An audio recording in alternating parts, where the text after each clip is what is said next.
O mais moço deles disse ao pai: Pai, dá-me a parte dos bens que me pertence. E o pai repartiu os bens entre os dois. A palavra deste dia será sobre a herança. Sobre a herança. Naquela época, em Israel, e o costume que eles tinham era um pouco diferente do que nós entendemos como herança. É um pouco diferente. Deus deu para o povo a posse de uma terra, que é Canaã. Só que a propriedade dessa terra é de Deus. Deus é o dono dessa terra. Israel tem o direito perpétuo de morar nessa terra de acordo com a sua obediência. Se ele desobedecer, ele perde a posse da terra. Se ele obedecer, ele volta e se apossa da terra novamente. Então, quando Deus colocou o povo naquela terra, o povo tinha saído do Egito. E o povo era escravo. Eles eram escravos no Egito. E de escravos, todos se tornaram, praticamente todos, porque os levitas é um caso à parte, todos se tornaram fazendeiros. E quando eles tomaram posse da terra, eles não tomaram posse de uma terra bruta, não. Uma terra formada. Uma terra formada por montes e vales com sistema de irrigação natural. Uma palavra fala, uma terra que manava leite e mel. Leite e mel são dois produtos que não dependem do homem para ser produzido. Isso é graça. Deus estava dando aquela terra como um favor para aquele povo. E quando o povo tomou posse da terra, Deus tinha 12 tribos e por sortes cada tribo teve um pedaço de terra em Israel. E Deus estabeleceu um plano de distribuição dessa terra, que era feito por sortes naquela época, e também um plano de transmissão daquela terra, ou seja, da herança. Então, olha o que Deus fez. Deus estabeleceu que cada homem teria o seu pedaço de terra. E a terra passaria de pai para filho, mas apenas pelos homens. Foi o critério que Deus estabeleceu. Então, todas as mulheres que se casassem, elas se casariam com um homem que já tinha um pedaço de terra. Esse foi o plano que Deus estabeleceu. Os levitas, eles eram uma casta sacerdotal, ou seja, um grupo de obreiros. Eles eram uma tribo que deixou de ser tribo e se tornaram os obreiros, para nós entendermos. Deus não deu terra para os levitas, porque a palavra fala que o Senhor era a herança dos levitas. Deus distribuiu os levitas em Canaã, em cidades. Ou seja, de maneira estratégica, ele foi colocando os levitas em cidades para que esses levitas tivessem influência e ajudassem no ensino da palavra. Porque a palavra era passada de pai para filho, o pai ensinava o filho. E os levitas, eles tinham também essa função de ensino. Um sistema maravilhoso. Uma adoração centralizada, 3 vezes ao homem. O povo ia para adorar a Deus e ali trazia uma unidade nacional. Sistema que funcionava. Se acontecesse de uma família ter só filhas mulheres, então a terra passa pelos homens. Então essas mulheres não poderiam casar com outra tribo, com pessoas de outra tribo, porque a terra tinha que ficar na tribo delas. Então elas só poderiam casar dentro da tribo. se só houvesse apenas filhas mulheres. Mas naquela época tinham guerras e poderiam os homens morrerem nas guerras. Então tinha um sistema, uma lei que Deus colocou, chamada lei do levirato. Essa lei do levirato, ela não se aplicava somente a Israel. Outras nações, outros povos também praticavam essa lei do levirato. Ainda na Segunda Guerra Mundial, houve prática do levirato, você pode pesquisar sobre isso. Que lei é essa? O homem morria e não tinha filho. Ele não tinha deixado um herdeiro. Então, o que tinha que ser feito? O irmão do falecido tinha que casar com a cunhada, com a viúva. Tinha que ter um filho com a viúva, e esse filho da viúva era filho do falecido. Isso é a lei do levirato. Pode parecer estranho para a nossa cultura, para os nossos dias, mas naquela época era assim. Porque a terra e a herança, ela tinha que ser perpétua, e ela tinha que passar de geração para geração. Então, no caso de morte, acontecia isso. Se não tivesse um irmão, era um parente mais próximo, chamado resgatador, Goel, no hebraico. E nós vemos isso no livro de Ruth, porque Ruth, ela perdeu o seu marido, e Boaz foi o resgatador de Ruth. Então, esta é uma lei do levirato. E o filho de Ruth, o primeiro que ela teve, então ele herdava os bens do falecido, herdava aquela terra do falecido. Então, este propósito de uma herança perpétua, ele tinha algumas finalidades. Isso daí era para que sempre aquela família tivesse um pedaço de terra. Talvez para nós hoje, que vivemos, quase todos vivem na cidade, é um pouco estranho, mas para aquela época era algo maravilhoso.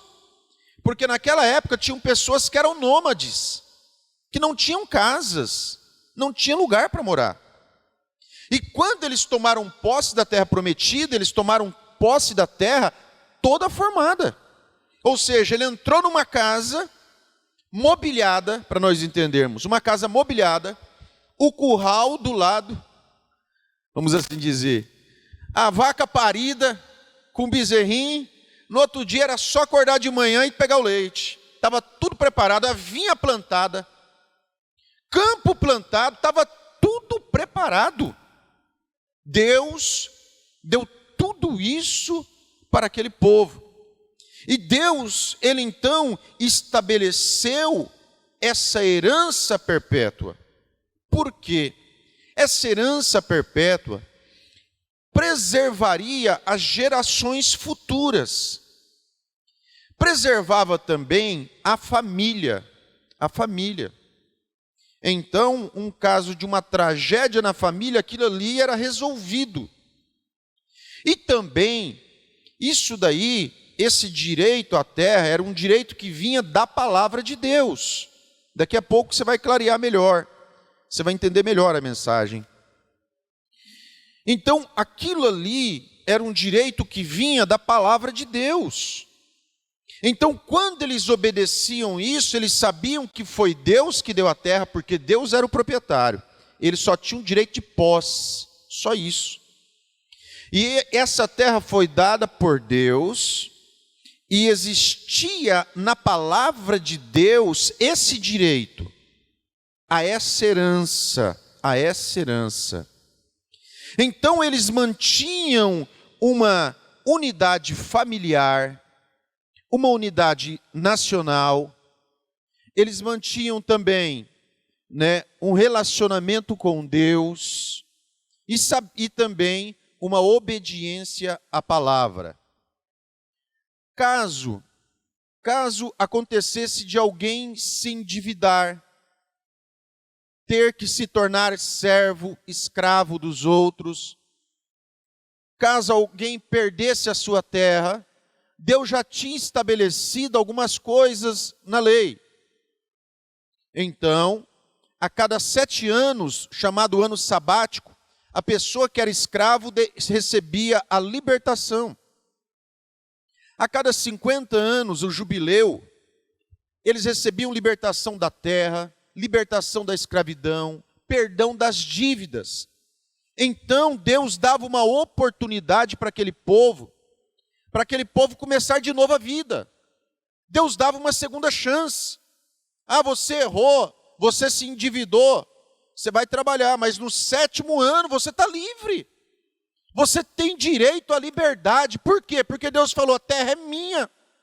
E quando eu dei essa terra para vocês, eu libertei vocês da escravidão. Então vocês não vão escravizar ninguém.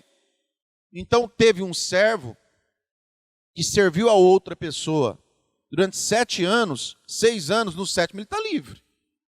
E ele tinha direito de recuperar os seus bens.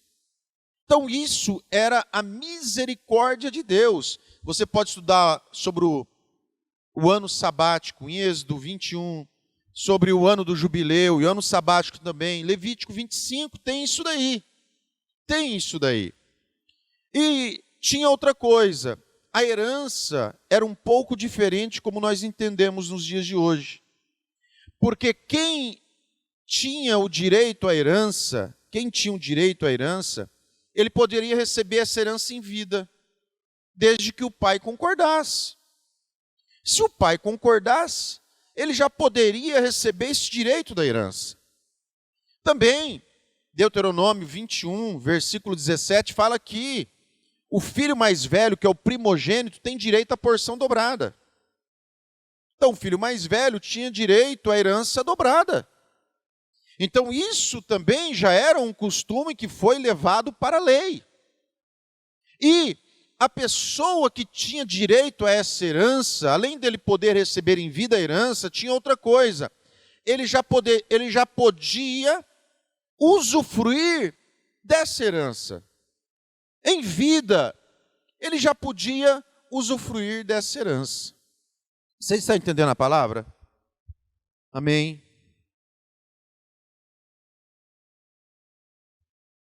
Lucas 15, versículo 12 que eu li. O filho mais novo, o que ele falou para o pai? Pai, dá minha herança.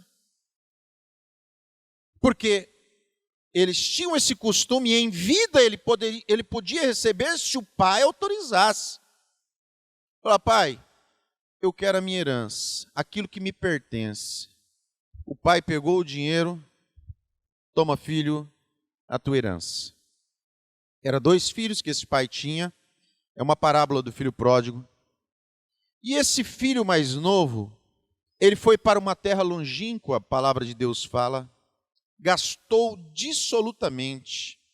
Ou seja, ele acabou com a herança que o pai dele havia dado a ele. Ele acabou com a herança. Nós, muitas das vezes, nós também, essa palavra se aplica claramente a nós. Muitas das vezes nós podemos também estar estragando a herança que Deus nos deu sem perceber. Sem perceber.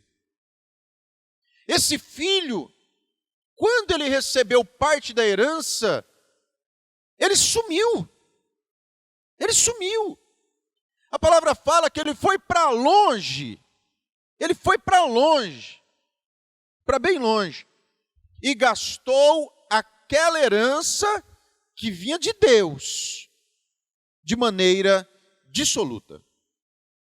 Nós destruímos a herança que Deus nos deu. Quando nós saímos fora da direção de Deus. Quando nós saímos fora do lugar que Deus nos colocou. Quando nós saímos fora do propósito, do plano que Deus tem, nós estamos estragando a herança que Deus tem para nós. Nós torramos a herança que Deus tem quando nós agimos com desobediência. Com desobediência. Quando nós agimos com falta de amor, como esse filho agiu, não se importando com o sentimento do seu pai, com o sentimento da família, não se importando com as lágrimas que o pai derramaria. Nós danificamos a nossa herança quando nós fazemos pessoas chorar por causa de nossos erros.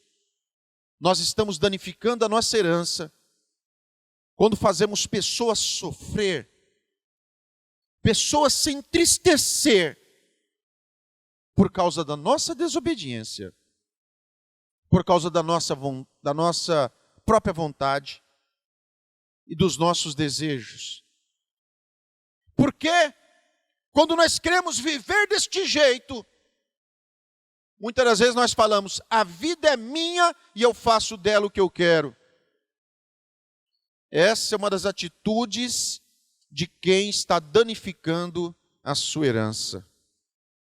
Pai, daquilo que eu tenho, quando o meu egoísmo, eu estrago a minha herança, quando o meu egoísmo, ele entra em ação, ele entra em cena, eu estrago a minha herança.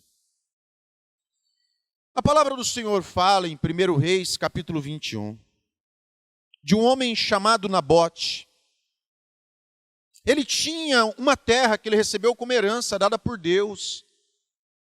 Só que a terra dele, ele teve a felicidade da terra dele ser numa região fértil.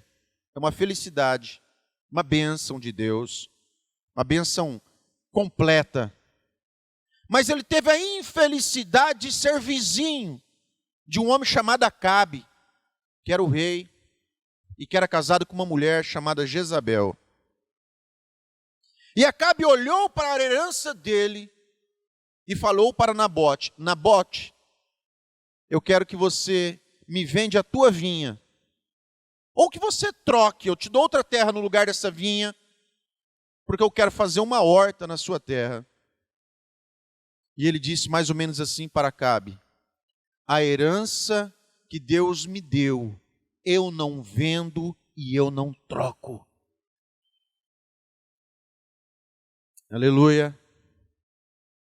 Oh, aleluia. Glória a Deus. Glória a Deus. O que ele estava fazendo era o correto, era o certo. Era o certo.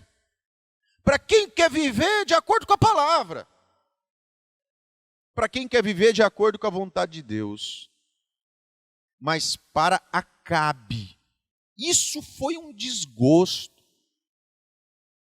Porque ele colocou o olho em cima de algo que foi Deus que deu para ele. Foi Deus que deu para ele. E a mulher de Acabe, Jezabel, comentando a palavra, falou, Acabe, fica tranquilo que eu vou te dar essa terra para você. Levantou uma falsa acusação contra este homem. Matou este homem para tomar a herança dele. Mas na hora que ela fez isso, que Acabe foi tomar posse da herança, Elias chegou na frente de Acabe, o profeta Elias. E por causa deste ato,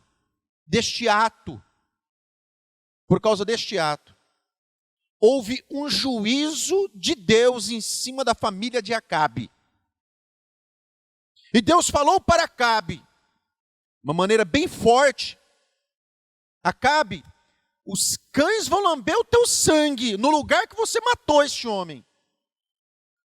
E os cães vão comer a carne da tua esposa, Jezabel.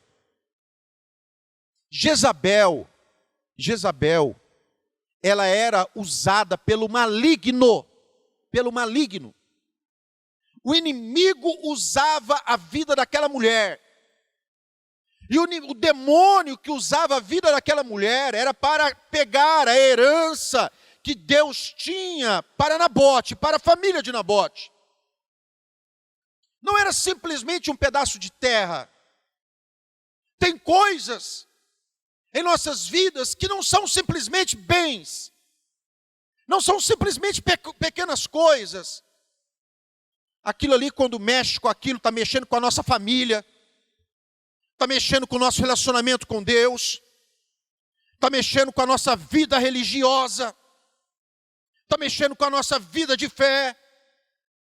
E quando você perceber que está mexendo nessas áreas da tua vida, saiba de uma coisa: o demônio está por trás. O demônio estava usando esta mulher.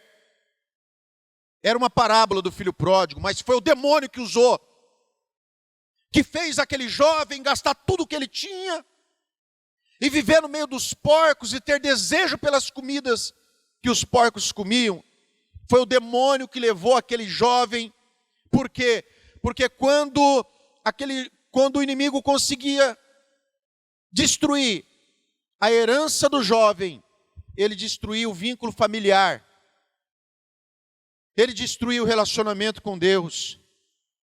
Ele destruía a sucessão familiar que Deus havia estabelecido como bênção para aquela nação. Mas escute, se existe uma mulher como Jezabel, e essa mulher vivia no meio de crente, morava no meio de crente, vivia em cima da terra que Deus deu para os filhos dele. Toma cuidado, para que esse espírito que atuava em Jezabel não tente entrar na herança que Deus te deu.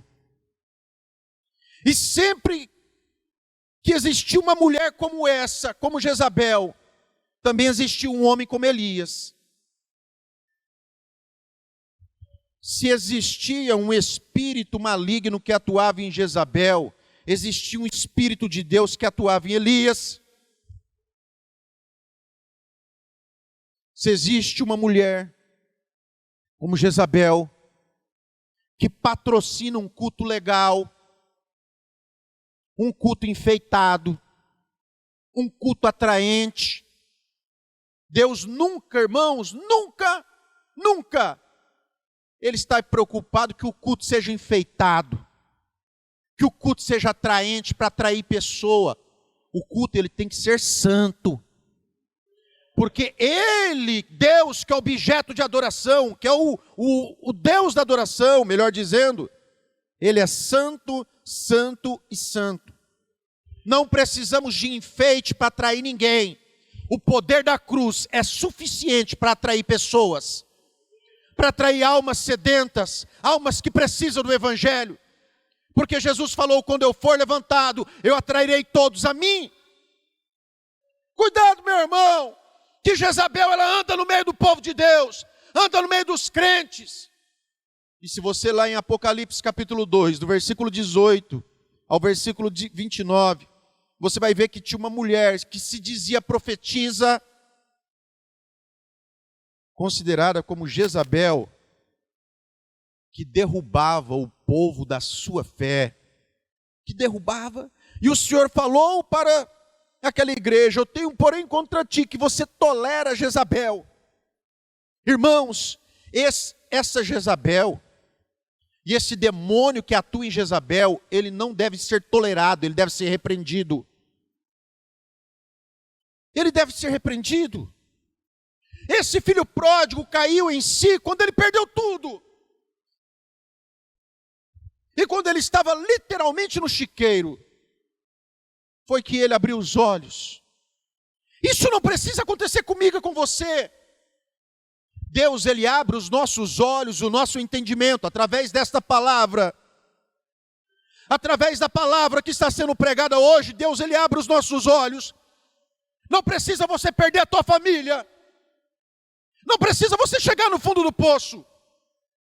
Não precisa você chegar numa situação como a do filho pródigo, para você reconhecer que há um Deus no céu que te ama e tem um plano na tua vida. Não precisamos.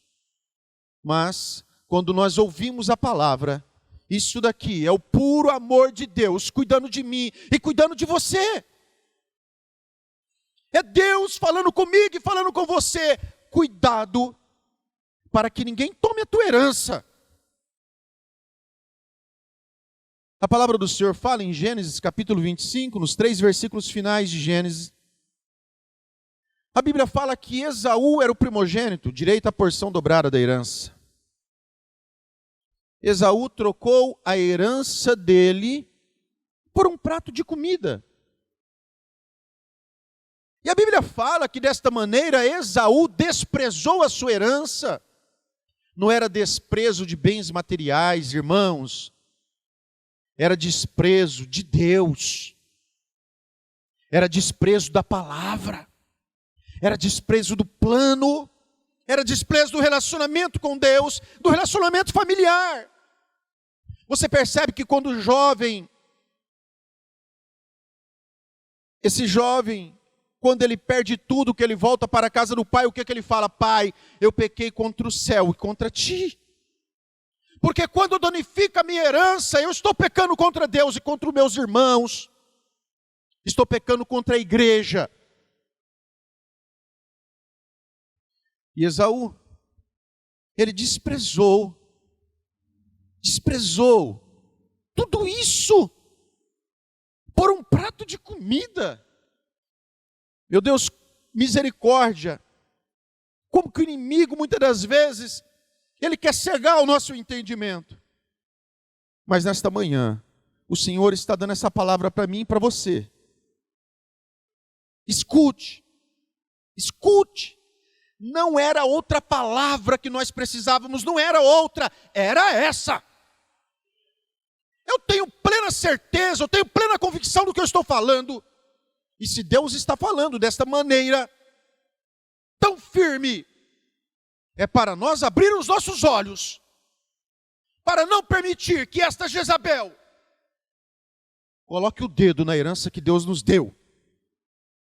Que essa Jezabel não venha tocar na nossa família, para que esse espírito maligno não venha quebrar o nosso relacionamento com Deus.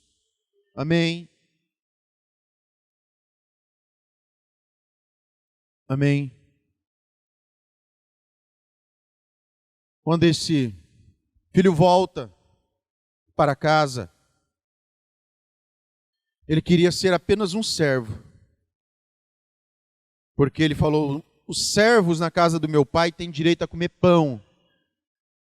Quando ele chegou na casa do pai, não tinha só pão para ele. Porque ele não era servo, ele era filho. Ele era filho. Lembra que eu falei, Êxodo 21, Levítico 25? Em Israel, eles tinham o direito de recuperar a sua herança. Mesmo se a pessoa tivesse falecido, a família poderia recuperar a herança. Agora ele não faleceu, ele não morreu, ele está vivo. Ele volta para a casa dele e ele tem direito àquela terra que Deus deu para ele. Porque esse ano sabático, o ano do jubileu, servia para, no caso da pessoa se arrepender e querer corrigir a sua vida, querer começar de novo. Então, quando ele volta, o pai dele devolve aquilo que era dele. O pai dele devolve aquilo que era direito dele. Aleluia. Isso é misericórdia de Deus. Aleluia. Aleluia. Ele não imaginava que aconteceria isso na vida dele. Mas servir a Deus é assim. Ele nos surpreende. Deus, Ele nos surpreende. Ele só estava esperando o pão na mesa. Mas o pai tinha para ele a herança de volta. Aleluia. O inimigo ajudou a vida dele chegar no fundo do poço. Mas agora Deus estava restaurando a vida deste jovem. Você crê que Deus pode fazer isso? Eu não sei qual é a área da tua vida que essa palavra está falando mais forte. Eu não sei qual a área da tua vida, mas eu sei de uma coisa. Existe uma restituição, aleluia. Existe uma restituição, aleluia. Oh, aleluia, aleluia. Isso é graça, isso é graça, favor imerecido.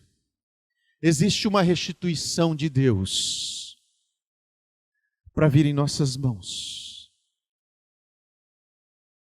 Você achava que nunca mais você pegaria aquela chave na mão. Mas eu quero dizer algo para você. Essa chave vai vir na tua mão. Eu tenho certeza do que eu estou falando. Você pensava que nunca mais você pegaria essa chave. Essa chave vai vir na tua mão. Para você saber que o nosso Deus é um Deus de restituição. Isso é apenas uma bênção.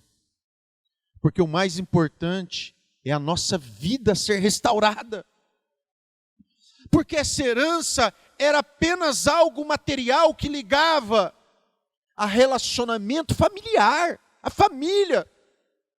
E quando ele voltou, que a herança foi devolvida, o relacionamento familiar voltou. Então é uma restauração familiar. É uma restauração dele com Deus, porque ele falou: Pai, eu não pequei somente contra ti, mas eu pequei contra Deus também. E naquele arrependimento, naquela confissão, ele voltou ao arrependimento com Deus. E ele voltou à obediência da palavra de Deus. Ele voltou. Você sabe o que é lindo? Romanos capítulo 8, versículo 17. Se nós somos filhos de Deus, nós somos herdeiros de Deus.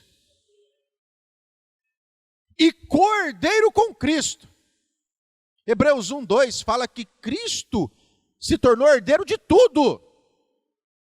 Cristo se tornou, Hebreus 1:2, Cristo se tornou herdeiro de tudo. Romanos 8:17, eu me tornei co-herdeiro com Cristo. Aleluia, aleluia. Lembra o sentido da Bíblia de herança? Herança, nós já usufruímos dessa herança enquanto nós estamos vivos.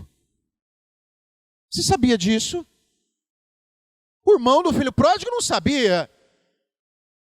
E o irmão do filho pródigo era crente. E ele era crente, mas ele não sabia que como herdeiro, ele poderia usufruir em vida da herança que era dele. Ele não sabia. E ele falou: Pai, o senhor nunca me deu um cabrito. O pai dele falou: meu filho, tudo que eu tenho é teu. Tudo que eu tenho é teu. Você não entendeu, meu filho? Tudo isso daqui é teu. Essa herança, você pode usufruir dela. E ele pedindo um cabrito e esquecendo que tudo aquilo ali era dele. Irmãos, você sabe o tanto de coisa em vida que nós podemos usufruir em Deus? Você já parou para imaginar que muitas das vezes nós agimos como o irmão mais velho, aquele crente que fica pedindo noite e dia um cabrito, um cabrito, um cabrito. Eu quero um cabrito para eu me alegrar com meus amigos. Panelinha, grupinho. Meu filho, tudo é teu. E nós, que ao invés de nós sabermos que nós temos tudo e podemos usufruir de coisas maiores, nós ficamos focados no cabrito. E nós ficamos esperando muitas das vezes, Deus me dá aquele cabrito. Sendo que na verdade eu posso usufruir de coisas que já foram liberadas para mim. E olha que eu não sou neopentecostal, hein? Sou cristão, graças a Deus. Irmãos, e nós ficamos pedindo: Senhor, prepara um dinheiro para eu pagar aquela consulta, para eu passar por aquele especialista. Prepara uma vaga. Senhor, usa as mãos dos médicos para aquela cirurgia que eu vou fazer. Senhor, faça o homem da farmácia acertar o remédio. E muitas das vezes, isso é pedir um cabrito.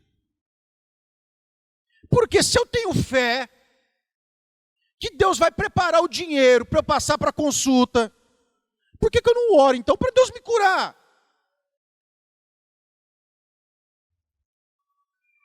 Se eu tenho fé, e para pedir, Senhor, usa as mãos do médico, e nós sabemos que Deus faz isso,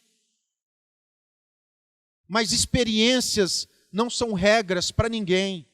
A experiência de uma pessoa que Deus usou os médicos para operar na vida dela, não é regra de conduta para mim e para você. Experiência não forma doutrina, não forma ensino, não forma regra. Meu irmão, se eu tenho essa fé para alcançar um agir de Deus nas mãos do médico, eu posso também ter esta fé para alcançar as mãos de Deus, não nas mãos dos médicos, mas na minha vida.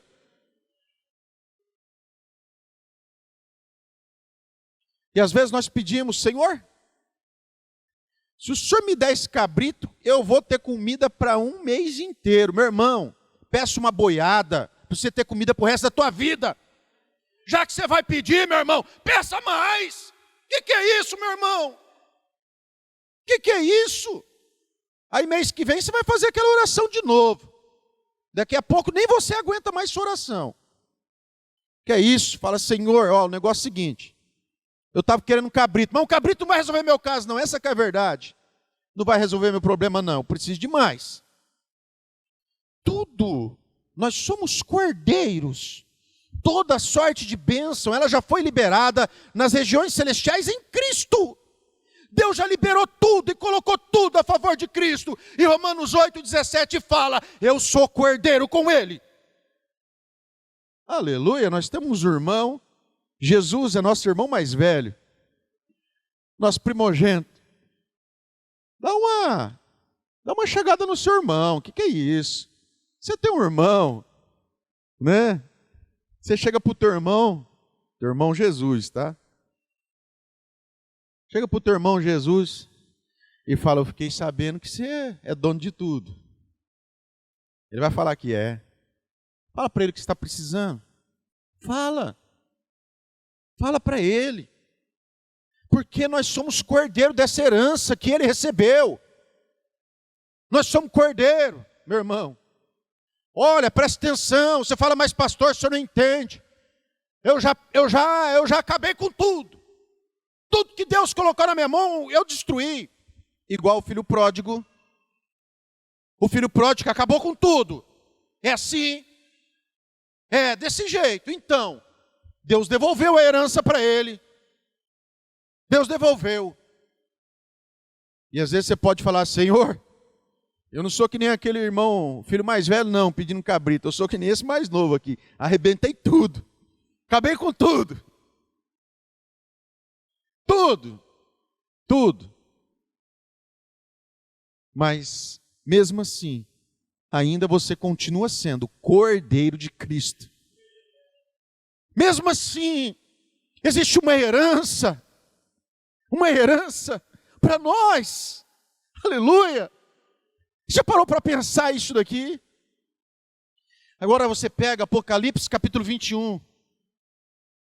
Apocalipse 21, versículo 1, começa falando, e haverá novos céus e nova terra. E fala, e a cidade santa, Nova Jerusalém, ela vai descer do céu. Tabernáculo de Deus, Deus habitará com os homens. Deus enxugará dos olhos todas as lágrimas, como o filho pródigo, todo pranto, toda dor. Apocalipse 21, versículo 7, ele fala, é o que vencer, herdará todas estas coisas. Ao que vencer, herdará todas essas coisas. Deus será o seu pai e ele será o filho de Deus.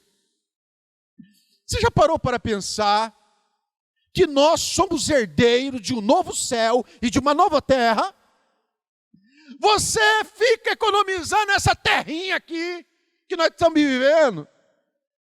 Você não usufrui dessa terra que nós estamos vivendo, destinada à condenação, à destruição. Você está se esquecendo que existe um novo céu e uma nova terra e uma cidade santa, que é Jerusalém. Aleluia. Que está preparado, e você é herdeiro de tudo isso. Nós que somos filhos de Deus, somos herdeiros de um novo céu, de uma nova terra e de uma cidade santa. João 14, Jesus falou, e eu vou fazer uma casa para vocês lá. Eu vou fazer uma casa, e quando estiver pronta, eu vou voltar, e eu vou buscar vocês. Aleluia. É por isso que, assim como nós somos cordeiro com Cristo, e Ele é dono de tudo, é por isso que com Ele nós reinaremos. Nós governaremos com Ele. Aleluia. Irmãos, o nosso futuro é um futuro glorioso. Porque o nosso presente tem que ser de derrota. Quem tem um novo céu, uma nova terra e uma cidade santa preparada, e tem um Deus como Pai, e tem uma palavra dessa, e tem uma palavra liberada como essa, sobre uma herança. Por quê que nós vivemos uma vida de derrotado? Porque muitas das vezes nós não entendemos, mas o Senhor está falando nesta manhã. Você é herdeiro de Deus e co-herdeiro de Cristo.